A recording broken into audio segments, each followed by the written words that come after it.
జగన్మోహన్ రెడ్డి గారు ఇలాంటి నాయకుడు ఏ రాష్ట్రంలో ఎవరికి దొరకడు. అనునిత్యం పేద ప్రజల గురించి ఆలోచిస్తాడు. కులం చూడడు, మతం చూడడు, పార్టీ చూడకుండా ప్రతి ఒక్కరికి మంచి చేసిన వ్యక్తి.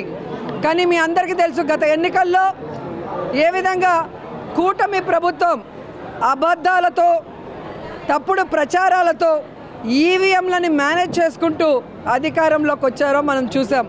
అందుకే ఈరోజు వాళ్ళు అధికారంలో ఉన్న ప్రజలు వాళ్ళని ఎవరిని పట్టించుకోవట్లేదు. ఎందుకంటే వాళ్ళెవరూ కూడా ప్రజలకి సంక్షేమాన్ని కూడా అభివృద్ధిని అందించే కార్యక్రమం చేయకపోవటం మనం గమనించాం.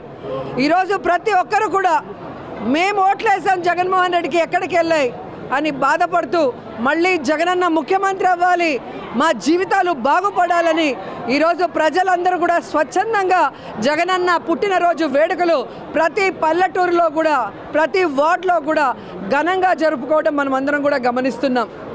ఈరోజు కూటమి ప్రభుత్వం అధికారంలోకి రావటానికి ముందు బాబు షూరిటీ, భవిష్యత్తుకు గ్యారంటీ అన్నాడు. కానీ అధికారంలోకి వచ్చాక బాబు షూరిటీ, బాధుడే బాధుడు గ్యారంటీ అన్నట్టుగా అయిపోయింది.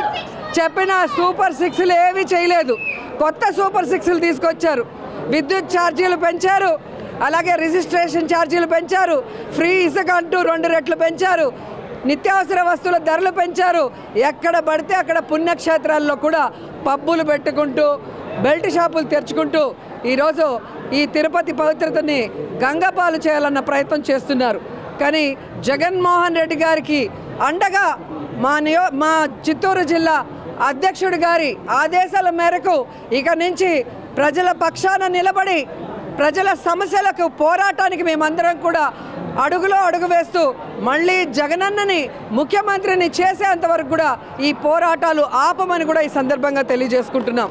ఈరోజు ఎంత సిగ్గుచేటంటే రాష్ట్ర వ్యాప్తంగా జగన్మోహన్ రెడ్డి గారు ఫ్లెక్సీ పెట్టకూడదంట, కటౌట్ పెట్టకూడదంట, పోలీసుల్ని పెట్టి వాటిని చింపించడం, తప్పుడు కేసులు పెట్టించడం, బెదిరించడం చూస్తుంటే జగనన్నను చూస్తే భయం అనుకున్నాం. ఆయన కటౌట్ని చూస్తే కూడా కూటమి ప్రభుత్వానికి భయం అన్న విషయం ఈరోజు మాకు అర్థమైంది.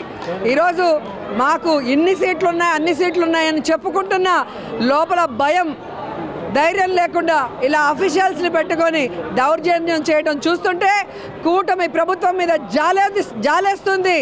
వాళ్ళకి సూటిగా మేము హెచ్చరిస్తున్నాం. ఇక మీదట ఇలాంటి చేతగాని పనులు, నీతిమాలిన పనులు చేస్తే వదిలిపెట్టేది లేదు.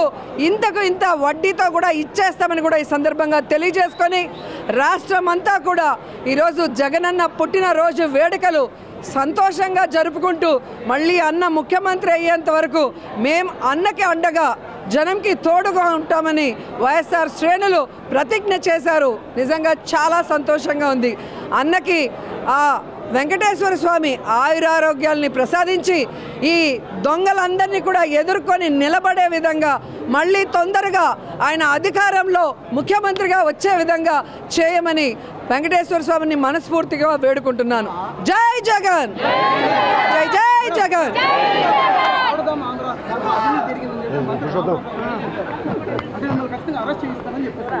మరి ఫైల్స్ వాళ్ళ దగ్గరే ఉన్నాయి కదా, వెరిఫై చేసుకోమనండి.